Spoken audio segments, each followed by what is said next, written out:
출애굽 광야 시대, 다음이 뭐죠? 가나안 정복 시대, 다음 사사 시대, 통일 왕국 시대, 분열 왕국 시대, 그 다음에 포로 시대, 포로 귀환 시대, 이렇게 얘기하고 있습니다.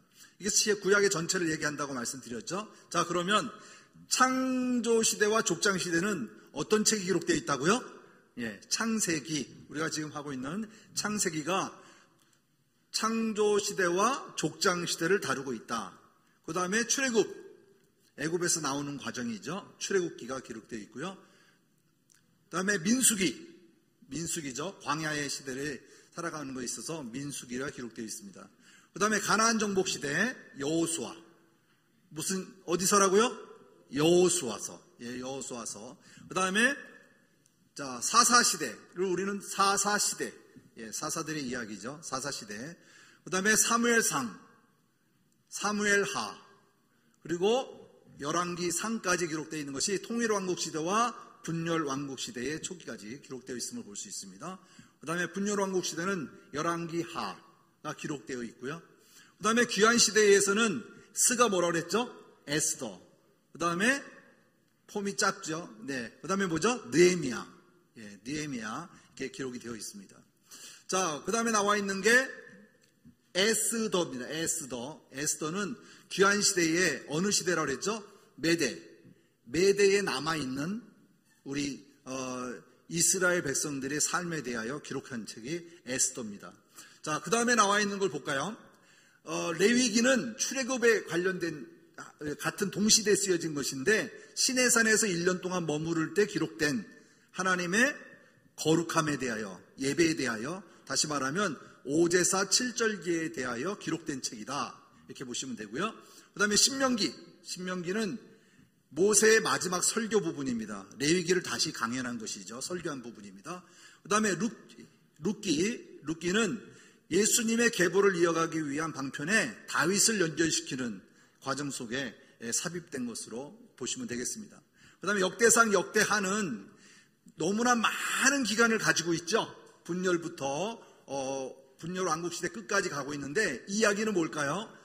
이것은 동시대 기록되어 있는 거지만 중요한 것은 뭐냐면 제사장적, 다시 말하면 하나님의 성전에 관한 이야기를 기록해 놓은 것입니다. 그래서 이곳에는 다윗이 실수해서 범죄한 죄악에 대해서는 기록되어 있지 않습니다. 오로지 하나님의 성전에 관련된 것, 제사장적인 관점에서 기록되어 있다는 것을 볼 수 있겠습니다. 그 다음 욥기서, 오늘 족장시대에 욥기서가 들어가 있는데요. 욥기서는 나중에 시가서를 다룰 때 보는 것으로 그렇게 하겠습니다. 그 다음에 시가서에는 전도서, 잠언, 아가서가 있는데요. 그래서 이거는 전잠아, 그래서 솔로몬의 이야기가 기록되어 있는 것을 볼 수가 있습니다. 그 다음에 시편은 사무엘상부터 기록되어 있지만 90편에는 모세의 시도 들어가 있어요. 그래서 모든 면에서의 편집된 내용, 5권으로 편집되어 있는 내용을 볼 수가 있습니다. 자, 그 다음에 나와 있는 이제 분열 왕국 시대가 있는데요. 여기 보면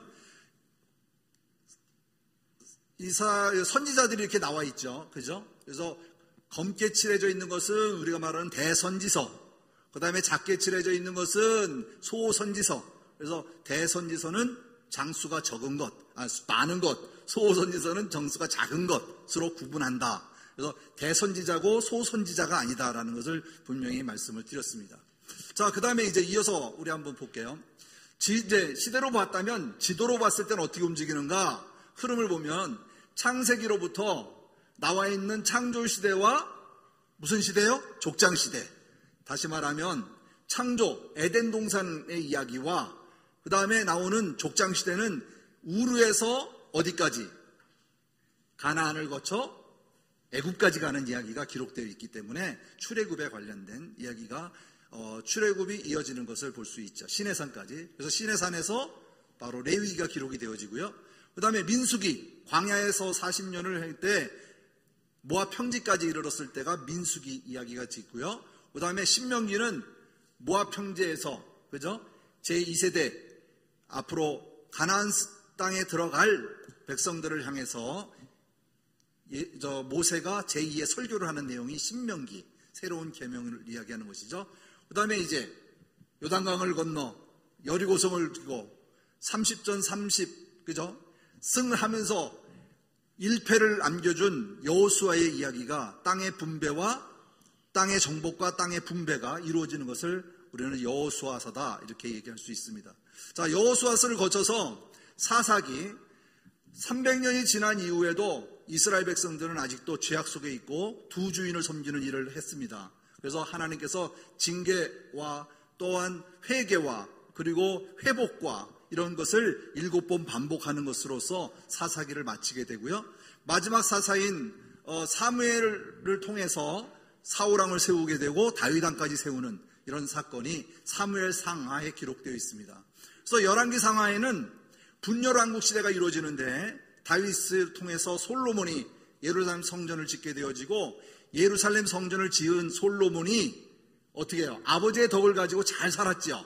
하지만 많은 평화를 유지하는 만큼 다른 나라들과 관계를 가질 때마다 동맹을 가질 때마다 그 왕비와 이방신을 데려다가 신당을 세우고 그래서 우상을 섬기게 됨으로써 두 나라로 분열되는 과정. 그래서 북이스라엘 10개의 지파와 남유다 2개의 지파 그래서 나눠짐으로써 북이스라엘과 남유다가 나눠지는 분열을 맞게 되어지는 것을 분열왕국 시대다 이야기합니다. 그래서 북이스라엘은 주전 722년에 아시리아에 멸망하게 되어지고요.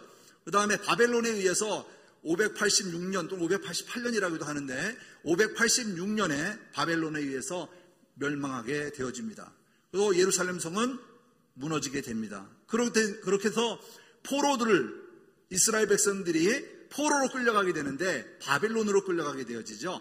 그래서 바벨론에는 정책이 좀 달라요. 북이스라엘의 정책과 다르고 북이스라엘은 모든 민족을 포로로 끌려왔으면 그것을 장소로 옮기게 함으로써 혼음 서로가 섞여서 그 민족이 없어지게 만드는 종류만 반면 이 바벨론은 그동안의 모든 침략과 이런 것들을 경험을 많이 해가지고 각 나라를 점령할 때마다 그 민족을 데려와서 그 민족이 섬기는 신을 그대로 섬기도록 유지시켰어요.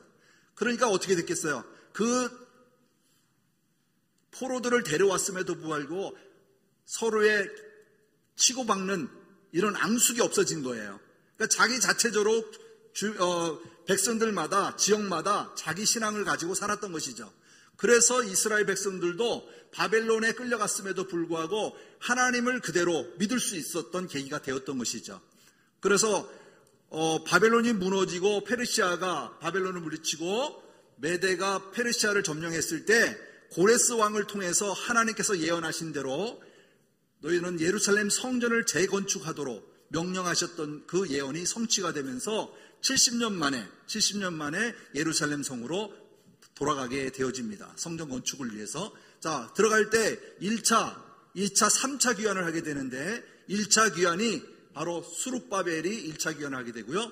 그 다음에 2차 귀환은 에스라, 우리가 잘 아는 에스라서와 느헤미야서를 기록한 에스라가 2차 귀환을 하게 되어집니다. 그것은 뭐라고 그랬죠? 성전을 건축하기 위하여. 그 다음에 3차 귀환은 느헤미야를 위해서 돌아가게 되어지는데 이것은 성벽을 건축하는 것. 그래서 성전과 성벽의 구분이 2차와 3차에 구분되어 있음을 볼 수가 있습니다. 자, 그 다음에 나오는 게 뭘까요? 에스더, 아까 이야기했죠. 자, 오늘의 이야기는 지난번 둘째 주에 이어서 나왔던 이야기입니다. 그래서 창세기는 두 가지의 이야기를 하고 있는데 먼저 원역사, 창조시대를 얘기하고 있고 또 한 가지는 족장시대를 얘기하는데 오늘에 들어갈 이야기는 족장시대 이야기를 들어가려고 합니다. 근데 먼저 원역사에는 4가지 사건이 있어요. 첫 번째가 뭐죠? 창조. 두 번째가 뭐죠? 크게 한번 해보세요. 타락. 세 번째 홍수. 네 번째 바벨탑이에요. 그래서 창조는 우리가 모든 분들이 다 알다시피 하나님이 천지를 창조하시느니라 태초에부터 시작하는 하나님의 말씀, 창조의 말씀으로 모든 것이 창조되는 것을 얘기합니다. 근데 하나님은 왜 창조했을까요? 우리를 모든 만물들을 창조하신 이후에 마지막으로 왜 인간을 만들었을까요? 하나님을 영화롭게 영광 받으시기에 합당하기 위해서 우리 인간을 만드신 것이죠. 그렇기 때문에 모든 것을 다 만들어주시고 우리를 만들었을 때 보기에 너무너무 좋았어요. 그리고 너무너무 아름다웠어요. 그것에 하나님은 만족하지 않으시고 에덴 동산이라는 것을 지으셔서 에덴 동산에 모든 것을 경작하고 모든 것을 다스리도록 인간에게 권한을 주셨어요. 그리고 인간의 창조된 목적이 뭐냐면 복을 주시기 위함이다, 이렇게 말씀하셨어요. 그래서 인간에게 주어진 것은 하나님이 우리에게 복을 주시기 위함이다. 죄를 주시고 벌을 주시기 위한 것이 아니라 뭐라고요? 복을 주시기 위한 것이다. 그래서 복이라고 하는 개념이 뭘까요? 생육하고 번성하고 정복하는 데 있습니다. 그래서 그 세 가지의 율법을, 그 법을 복으로 주셨어요. 그렇지만 중앙동산에 있는 선악과를 따먹음으로써 어떻게 되었죠? 죄를 범하게 되어지고 그 죄로 인하여서 에덴 동산에서 추방당하는 사건이 일어나게 되는 것입니다. 이게 바로 타락입니다. 인간의 마음으로, 인본주의의 마음으로 비록 죄를 짓고 난 다음에 무화과 잎으로 자기를 가려서 부끄러움을 피했지만 하나님께서는 하나님의 방법에 따라서 양을 잡아 피를 내어서 그 피를 낸 가죽옷으로 그 부끄러움을 첫 번째의 가죽옷을 우리에게 입혀주셨어요. 그게 뭘까요? 바로 예수님의 피입니다. 우리의 모든 죄는 보혈이 없이는 해결이 안 돼요. 왜냐? 피는 생명이기 때문에 그렇습니다.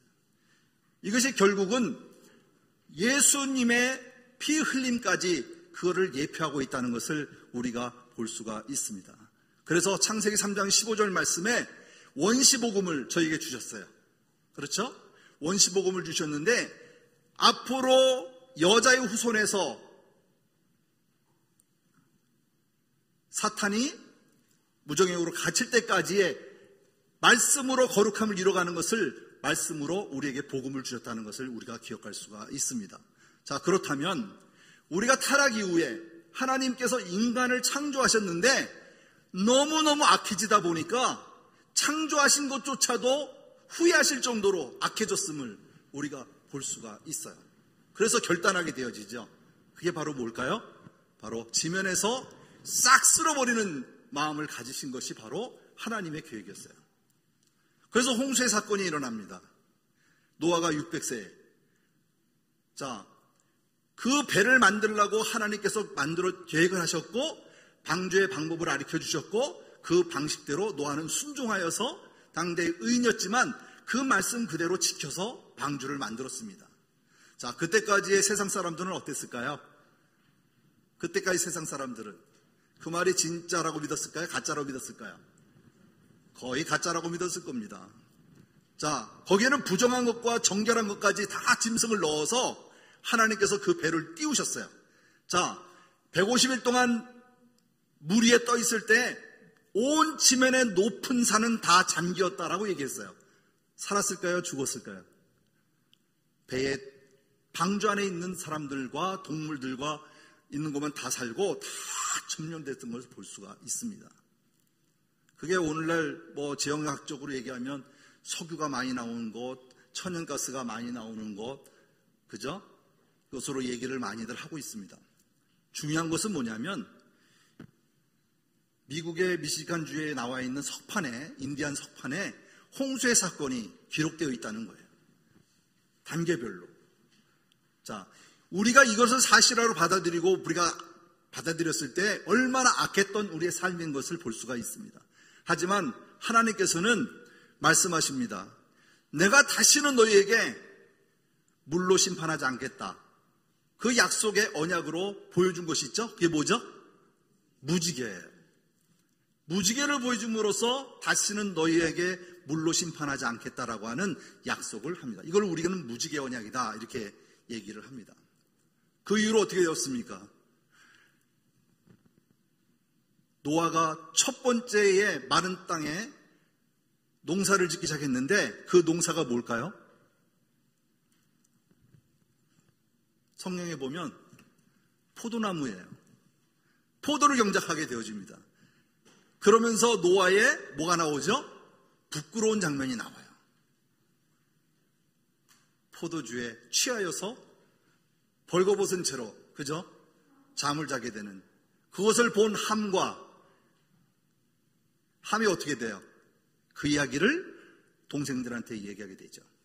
자, 우리가 생각하는 모든 죄악의 시작은 마무리된 것 같았지만 이 이야기는 그의 죄가를 통해서 셈이라고 하는 거룩한 구별된 방편으로 하나님의 계획을 이어가는 것을 볼 수가 있습니다.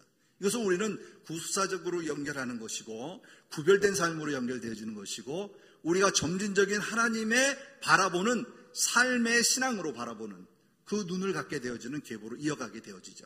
자, 그렇다면 우리가 오늘 이 말씀 속에서 나누고자 하는 것은 뭐냐면 노아의 홍수 이후에 모든 것이 깨끗해진 것 같지만 그렇지 않았어요. 이제는 하나님의 뜻이 아닌 인본주의적인 생각으로 한번 우리 통일국가를 만들어 보자라고 인간의 마음을 모아서 세운 것이 뭐죠? 바벨탑이에요. 시나이 평지에다가 유브라테스 강과 티그리스 강 그 사이에 있는 시나이 평지에서 바벨탑을 건축해요. 그렇죠? 하지만 하나님께서는 그것을 어떻게 보셨어요? 인간의 교만의 극치로 보시고 온 말을 흐트러 버리심으로써 지면에서 사람을 전부 다 흐트러 버리는 사건이 일어납니다. 그래서 함은 북아프리카 쪽으로, 그리고 셈은 가나안 방향으로, 그죠? 그 다음에 셋은 어디로 갔죠? 유라시아 쪽으로 이렇게 나눠서 보내주는 것을 볼 수가 있습니다. 자, 그렇다면 이제 오늘 이야기를 들어가고 싶어요. 자, 볼게요. 오늘의 이야기는 어디서 이야기하냐면 족장시대의 이야기인데요. 자, 하나님은 이와 같이 방편 중에 여러분의 나눠준 자료에도 일정표가 있는데 계획 시간대별로 나와 있습니다. 그건 참조하시면 좋을 것 같아요. 자, 한번 보겠습니다. 우리가 갖고 있는 마음속에 있는 개는 창세기부터 역사서를 쭉 읽어나갈 때 장별로 어떻게 기록되어 있는지를 한번 살펴보시는 것이 굉장히 중요합니다. 그래서 성경을 읽으실 때 하나 둘 이렇게 그냥 넘겨가지 말고 한 번씩 넘겨가서 보시면 돼요. 그죠? 자, 바벨탑이 무너지고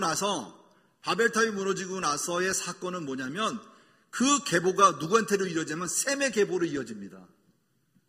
셈의 계보가 확장되어져 가는 것을 볼 수 있어요. 그게 바로 11장에 나옵니다. 여러분 창세기 11장에 한번 보시면 창세기 11장의 마지막 부분에 보면 셈의 족보로 이어가는 것을 볼 수 있어요. 자, 셈의 족보는 누구를 나오기 위한 방편이냐면 바로 아브라함의 아버지 데라가 나오게 되는 계보로 이어지게 되어집니다.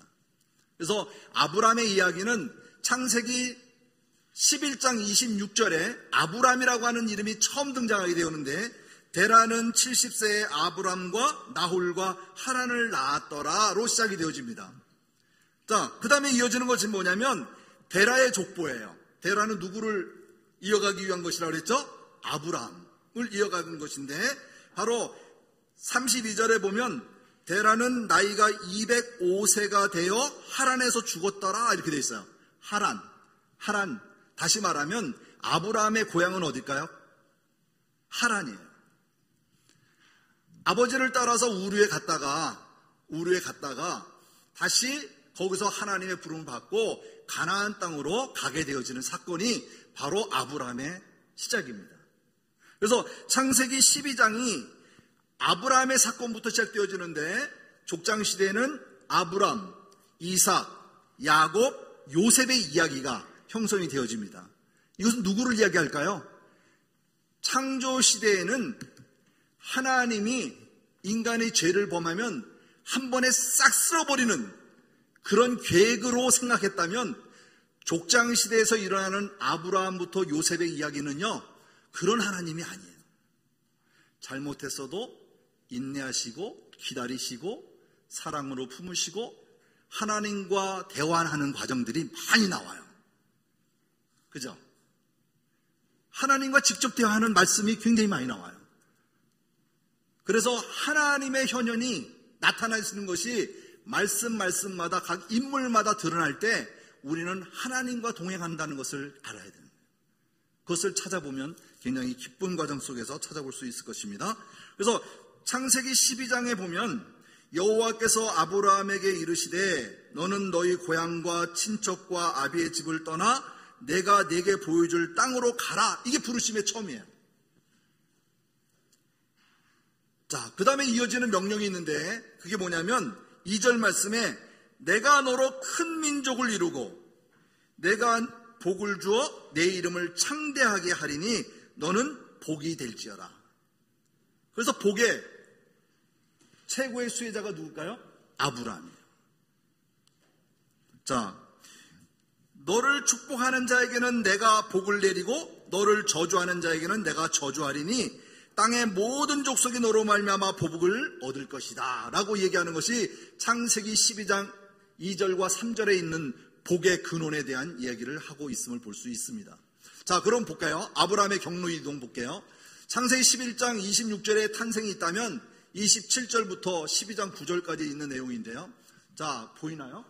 네, 우루가 시나이평야 밑에죠. 바벨론 밑에 있는 우루, 그죠? 우루에서 하란, 맨 위에 첫 번째 표시가 하란입니다. 굉장히 먼 거리죠. 그죠? 하란. 여기가 누구의 고향이라고요? 아브라함의 고향. 그리고 아버지가 데라가 죽은 곳입니다. 여기서 죽게 되어지죠. 자, 그 다음에 이어지는 것이 어디냐면 가나안 땅까지 이어지는데 세겜에 도착해서 첫 번째 제사를 하나님 앞에 제사를 지냈던 곳 우리가 볼 수가 있고요. 자, 그 다음에 가나안 땅에 도착했을 때가 어떻게 됐죠? 가보니까 가뭄이 들어서 자기의 뜻대로 하나님은 어디까지 가라고 그랬어요? 가나안에 머물러야 되는데 가나안에 있지 아니하고 애굽으로 가게 되는 사건. 이것이 바로 창세기의 아브라함의 이동 경로에서 나올 수가 있습니다. 그래서 가나안에 있지 아니하고 애굽에 머무르게 되는 사건. 자, 두 가지 사건이 범죄되어지는데 이제는 애굽에서 어떻게 되죠? 자기의 아내를 뭐라고 그러죠?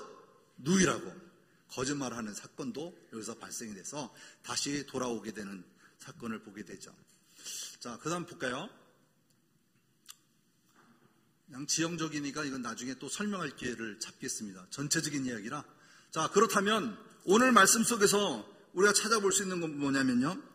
이 아브라함이 나오면 반드시 롯이 따라오게 돼 있어요.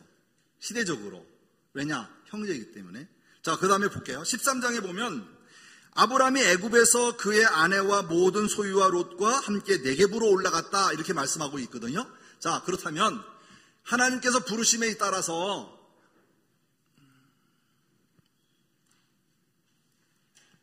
자, 볼게요. 부르심에 따라서 왜 갈대아 우르에서 왜 불러내셨는가 이 얘기예요. 그거는 이제 하나님에 대한 순종에 대한 이야기를 우리가 한뜻으로 볼 수가 있고요. 그 다음에 왜 불러내셨는가? 하나님 나라를 회복의 시작이다.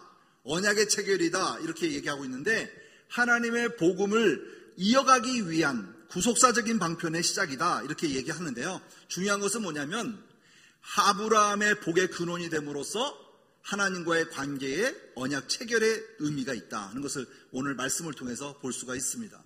그래서 언약의 내용 중에 우리가 나라의 3요소를 지난번에 말씀드렸던 것 같이 창세기 12장 1절에서 2절에 있는 말씀 볼게요. 자, 우리 한번 따라해서 볼까요? 한번 1절과 2절 한번 읽어볼게요. 시작.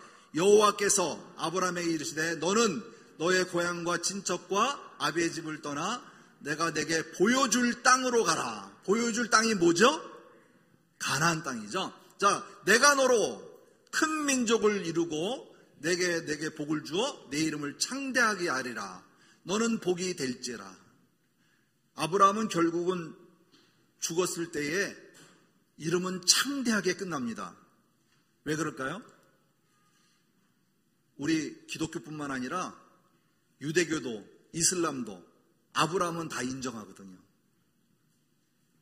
자, 온 민족, 다시 말하면 큰 민족을 이루겠다라고 하는 것은 어디서 큰 민족을 이룰까요? 애굽에서 큰 민족을 이루게 되죠. 그러죠? 그러고 난 다음에 15장 16절에 있는 말씀이 있죠. 내 자손은 4대만 400년인데 결국 430년이죠. 430년 만에 이 땅으로 돌아오리니 이 땅이 어디예요? 가나안 땅. 그때는 아직도 아모리 족속이 살고 있었어요. 거주하고 있었어요. 그래서 아직 때가 이르지 아니하다. 자, 그 다음에 17장 8절 말씀에 보죠. 다 같이 한번 읽어볼게요. 시작. 내가 너와 내 후손에게 내가 거류하는 이 땅, 곧 가나안 온 땅을 주어 영원한 기업이 되게 하고 나는 그들의 하나님이 되리라.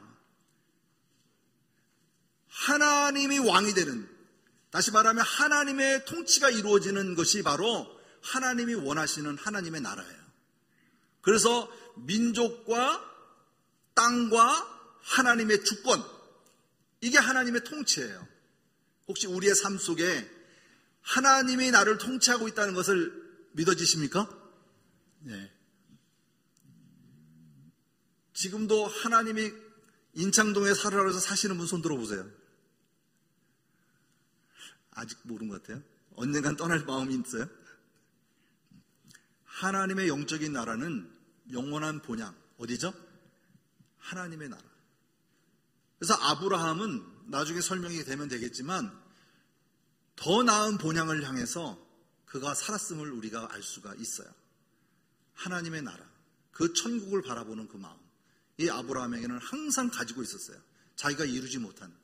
그래서 그가 죽을 때에도 바로 막벨라 마르다 굴, 그죠? 게 나를 묻어달라고 하는 유언까지 하는 그런 게 있죠. 자, 그러면 이제 헤브론에 대해서 이제 우리가 나중에 설명할 기회가 있을 것 같고요. 오늘 이 말씀 속에서는 하나님이 바라보는 것, 보여줄 땅, 가나안 땅에 가는 사건, 그리고 400년 만에 돌아온다는 사건, 그리고 이어지는 것, 내가 그들의 하나님이 되리라. 내가 너희의 하나님이 될 것이다 라고 하는 약속, 이 약속을 가지고 하나님의 통치가 이루어짐을 볼 수가 있습니다.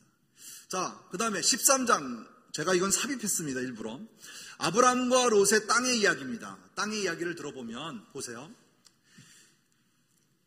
롯이 정한 땅은요, 소돔과 고모라는 멸망 전까지 어떤 땅으로 보였냐면 여호와의 동상 같고 애굽 땅과 같이 풍요로웠음을 얘기하고 있어요. 그렇죠? 그런데 그 소돔 사람들은 여호와 앞에 악하고 큰 죄인이었더라 얘기하고 있습니다. 그 다음에 볼게요. 13장 이후에 14절 이후에 보면 롯이 아브라함을 떠난 후에 여호와께서 아브라함에게 이르시되 너는 눈을 들어 너 있는 곳에서 북쪽과 남쪽 그리고 동쪽과 서쪽을 바라보라. 보이는 땅을 내가 너와 내 자손에게 주리니 영원히 이르리라. 완전한 뭐죠? 백지수표를 주신 거예요. 동서남북을 보고 돌아봐라. 다 네 백성에게 줄 것이다 라고 약속하신 것이죠. 그래서 중요한 건 뭐냐면 17절 말씀에 너는 일어나 그 땅을 종과 행으로 두루 다녀보라. 내가 그것을 내게 주리라고 하는 약속이에요. 땅에 대한 약속. 그렇죠.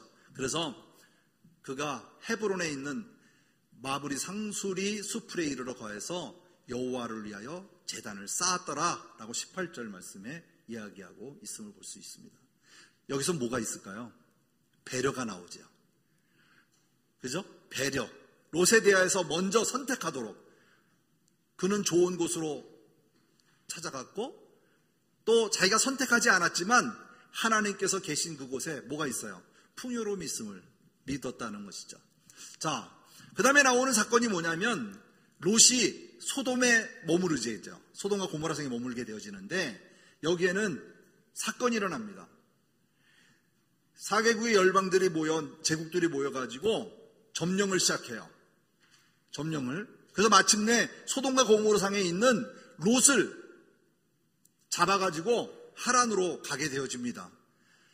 그래서 롯이 잡혀갔다는 소리를 들고 자기가 키우고 있던 자기가 병사를 318명을 데리고 하란에 가서 그 동맹들을 무찌르고 롯을 찾아옵니다. 바로 이 사건입니다. 이게 바로 가나안의 연합전쟁이 통해서 아브라함의 승리하는 사건이 나오죠.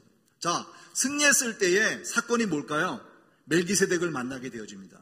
멜기세덱은 예수 그리스도의 예표이지요. 그죠? 그에게 11조를 하게 되고 그에게 복을 빌어주는 사건이 나옵니다. 자, 그 다음에 이루어지는 사건이 바로 나오는데 무슨 사건이냐? 바로 하나님께서 아브라함이 아니라 아브람이죠. 아브람에게 약속을 합니다. 앞으로 내 자손으로 하여금 대를 이어가도록, 언약을 이어가도록 약속해 주십니다. 근데 그때에 환상 중에 나타난 얘기라 아브람이 하나님께 뭐라고 한지 아세요? 나는 자손이 없다. 내가 데리고 있는 종 엘리에셀을 통해서 그러면 대를 이어갈 것인가? 상속을 할 것인가? 이렇게 얘기를 했어요. 아니다. 네 씨로 말미암아 상속을 이어갈 것이라는 것을 분명하게 말씀해 주셨어요. 아, 그렇습니까? 그렇다면 나에게 증거를 보여주십시오. 증거를 보여주십시오라고 얘기한 것이 바로 이 사건이 나옵니다. 내 몸에서 날 상속자가 되리라. 자, 이 말씀인데요. 그래서 창세기 15장에 보면 하나님께서 여기에 대하여 재물을 준비하라고 하십니다. 우리 한번 읽어볼까요? 창세기 15장에 나와 있는 얘기인데요. 한번 읽어보겠습니다. 시작. 하나님은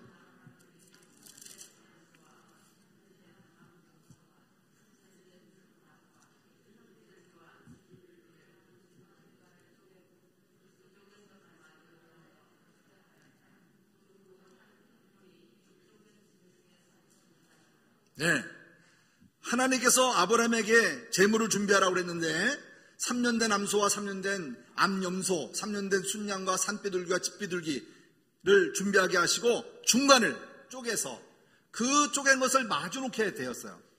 거기 보면 그는 타는 횃불이라고 하는 것은 성령의 임재를 얘기하는데 하나님에 대한 현현을 얘기하고 있는 거거든요. 그 사이로 지나갔다라고 얘기했어요. 자, 이거는 뭐냐면 고대 근동에 있었던 계약을 체결할 때에 짐승들을 쪼개놓고 약속이 지키지 않으면 내가 너를 그렇게 쪼갤 것이다 라고 하는 예언이었어요. 그렇기 때문에 그것을 실행하지 않으려면 그 약속을 지켜야 된다라고 하는 것이었죠. 굉장히 무시무시한 내용이죠. 하지만 하나님은 상대 간의 약속이 아니라 인간적인 맺는 그런 조인을 한 것이 아니라 하나님의 명령이에요. 하나님은 일방적인 계획이에요. 내가 듣든 안 듣든 나는 이렇게 할 것이다 라고 하는 방편을 얘기하고 있는 것입니다. 왜 그럴까요? 창조자이기 때문에 그래요. 자, 거기에 대해서 우리가 얘기 나눌 때 인간들 사이의 조인식은 쪼갠 짐승을 마주대하여 놓고 계약 당사자들이 서로 나란히 걷는 것이지만 하나님과 아브라함의 조인식의 특징은 하나님의 일방적인 주도로 이루어진 것을 말한다. 그죠? 이것은 바로 뭐냐? 성경에 나오는 언약은 상호 계약이 아닌 하나님의 주도적인 언약이다. 또 한 가지, 하나님의 주권이고 하나님의 방법으로 행하시는 것은 무슨 주의? 신본주의를 의미한다 라고 하는 거예요.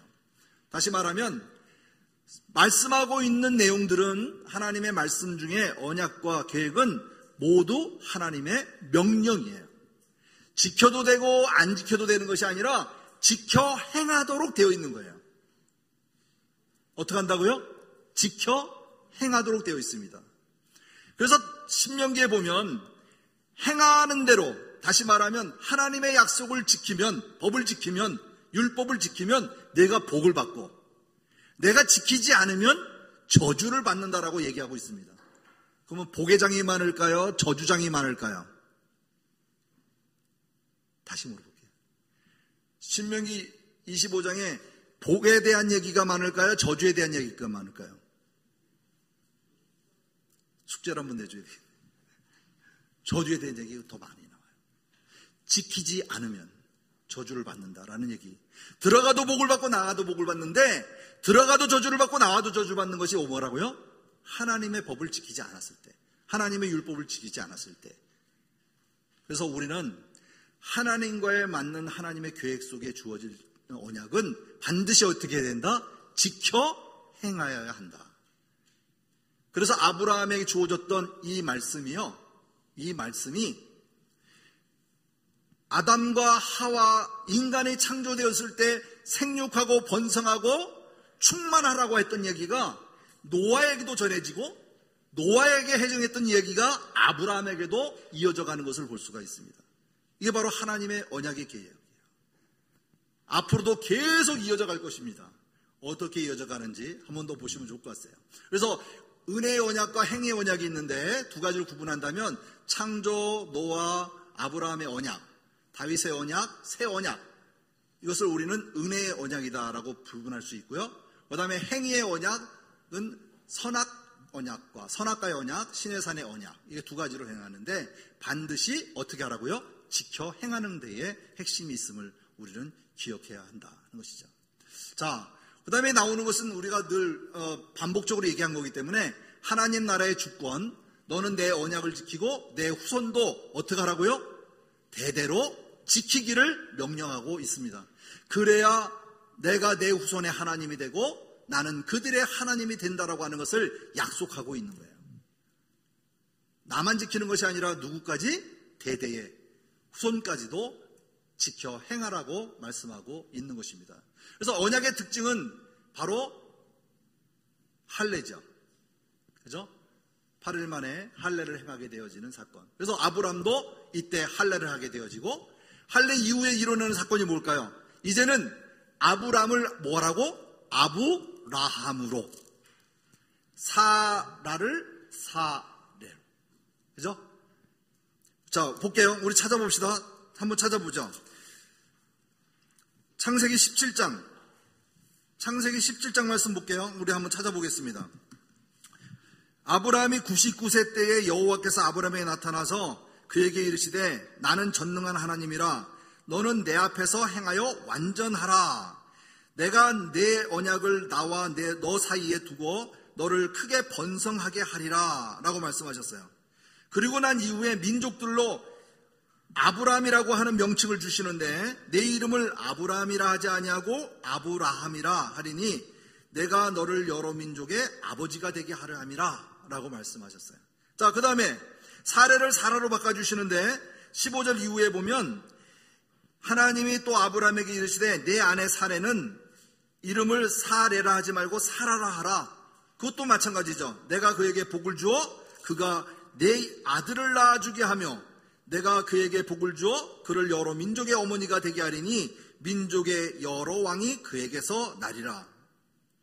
자, 17절 말씀엔 더 재밌죠. 아브라함이 엎드려 웃으며 마음속으로 이르되 100세 된 사람이 어찌하여 자식을 낳을까? 사라는 90세니 어찌 출산하리요? 라고 어떻게 할까요? 웃음을 띄우게 되죠. 비웃게 되죠. 그 말씀에 의구심을 갖게 되죠. 그래서 이삭이 뜻이 뭐죠? 웃음입니다. 웃음. 이삭의 이름의 뜻이 웃음이에요. 결국은 100세 때에 하나님께서 자식을 낳게 되어지는 사건입니다. 자, 여기서 보면 전자에 우리가 얘기 나눴던 거 있죠? 자손, 하나님의 백성이다. 땅의 약속, 하나님의 통치의 영역이고 내 후손이 내 후손의 하나님이 된다라고 하는 것은 하나님의 통치, 주권이 이루어지는 사건. 이것이 바로 언약에 관련된 것이다. 하나님은 이걸 원하시는 것이에요. 자, 그래서 여기 보면 13장에 보면 헤브론 지역과 소돔과 고모라 지역이 있는데 여기 보면 지금 우리가 황금동, 모리아산의 황금동, 이게 뭐죠? 예루살렘 성전이 있는 데죠. 이것은 바로 유대인 아브라함이 이삭을 바친 곳이죠. 그리고 이슬람은 이거를 뭐라고 하냐면 이스마엘을 바친 곳이라기도 하고 또 마호메트가 승천한 곳이라고 얘기를 하죠. 그래서 이 성전은, 예루살렘 성전은 모든 종교의 터전이에요. 그렇기 때문에 항상 격전지가 될 수밖에 없어요. 그러면 금요일날은 토요일날과 주일은 예배자가 다르다는 거 아시죠? 그렇죠? 예. 서로 예배자가 달라요. 한 곳에 대상해서. 자, 현재의 이스라엘은 이렇게 구조가 되어 있는데 동쪽은 이슬람 지역이고 서쪽은 이스라엘 지역이에요. 그렇죠? 그래서 동쪽으로는 동예루살렘 쪽으로는 지금 분쟁 지역인데 그 밑으로 한번 살펴볼게요. 예루살렘, 모리아산, 유대인들은 솔로몬이 첫 성전을 세운 장소이기 때문에 모리아산을 얘기하고 있고, 우리 기독인들은 예수님의 바위에서 기도했던 장소이기 때문에 그것을 기념하고 있는 그 장소이죠. 그래서 이스라엘 백성 유대인들은 어떻게 하죠? 지금 서쪽, 그죠? 예루살렘 서쪽 통곡의 벽에서 기도하고 있는 것을 우리가 좀 볼 수가 있죠. 자, 이제 중요한 것은 여기입니다. 오늘 아브라함의 이야기는 많은 과오도 있었고 많은 것도 있지만 그거는 하나님의 훈련 단계입니다. 과정을 거쳐가면 거쳐갈수록 성숙해지고 하나님 앞에 드려지는 이런 사건들이 있는데요. 하나님께서 밟은 땅을 다 주겠다는 약속 아까 하셨죠. 그래서 그것은 우리가 흔히 말하는 백지수표다 이렇게 얘기를 했어요. 근데 제가 톨스토이의 단편소설에 보면 인간은 얼마만큼의 땅이 필요한가라고 하는 단편소설이 있어요. 이 이야기는 뭐냐면 러시아에 한 사람이 있는데 이 바흐라고 하는 나와 있어요. 근데 이 이야기를 간추려서 얘기하면 어떤 모직 광고에 땅을 밟을 만큼 밟은 사람에게 하루 동안 해 질 적까지 밟은 땅을 다 주겠다고 하는 약속이 있었어요. 그러니까 이 사람이 생각할 때 이런 게 어디 있습니까? 그죠? 내가 달려다 밟아본 땅은 다 준다니까 이거보다 좋은 게 없잖아요. 그래서 아침 해 뜨기 시작부터 달리기 시작해가지고 얼마나 달렸는지 시간을 보니까 이러다간 끝에까지 못 돌아올 것 같아요. 그래서 이렇게 하늘을 바라보다가 해가 좀 저으니까 이 정도면 되겠지 하고 달리기 시작했어요. 다시 되돌아올 때 바로 그 출발했던 지점에 다 와서 죽어버렸어요. 그 땅이 그거를 본 주인이 어떻게 했을까요?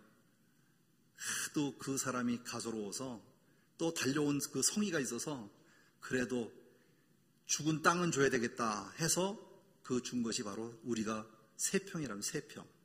그래서 갈 때 죽을 때 무덤을 자리에 잡는 것이 3평이랍니다. 이거 톨스토이의 기독교적인 방향에서 이렇게 바라보면 단편소설에 여러분도 한번 찾아보시면 재미있게 읽을 수가 있을 것입니다. 인간은 얼마만큼 땅이 필요한가? 여기서 말하는 3평이란 말은 안 하지만 그 작은 평수밖에 얻을 수 없다. 욕심을 버려야 된다는 얘기를 하고 있는 것이죠. 자, 아브라함은요, 왜 이야기를 했을까요? 아브라함은 땅에 관심이 없었어요. 롯이 땅을 얻을 때에도 아무런 관심 없이 배려를 했어요. 그렇죠? 예. 그래서 자신의 무덤을 헤브론 마블의 막벨라 굴에 묻어달라고 하는 유언 하나만 남겼어요.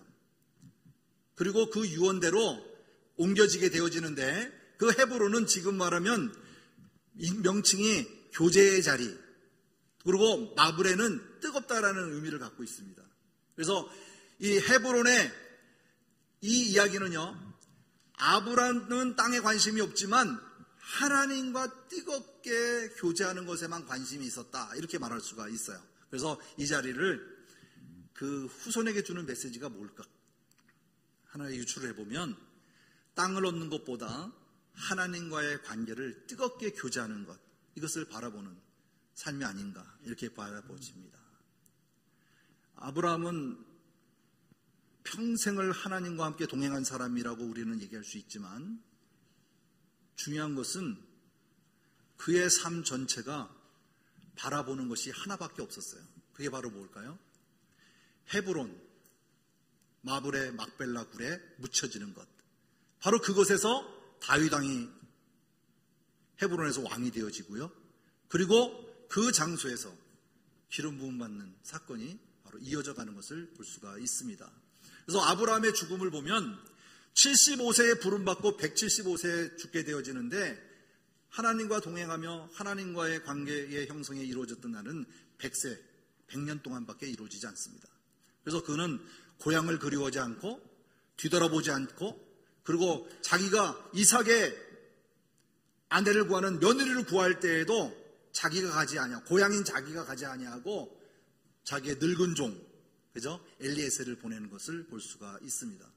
자, 이렇게 볼 때 더 나은 본향, 더 나은 그 고향을 사모했던 아브라함의 죽음을 통해서 우리가 볼 수 있는 건 뭘까요? 바로 아브라함의 품으로 가는 낙원의 형성, 그걸 상징하고 있음을 우리가 거지 나사로를 통해서 우리가 볼 수가 있습니다.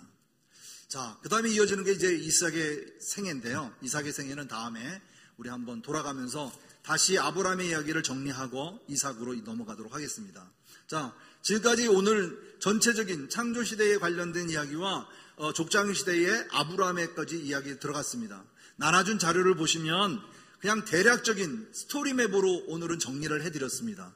다음 주에 정리할 때는 참조해 보셔도 아브라함의 사건, 그 다음에 이삭의 사건, 그 다음에 야곱의 사건, 요셉의 사건 이렇게 구분해서 다음 주에 한 번 더 이야기를 나누도록 하겠습니다.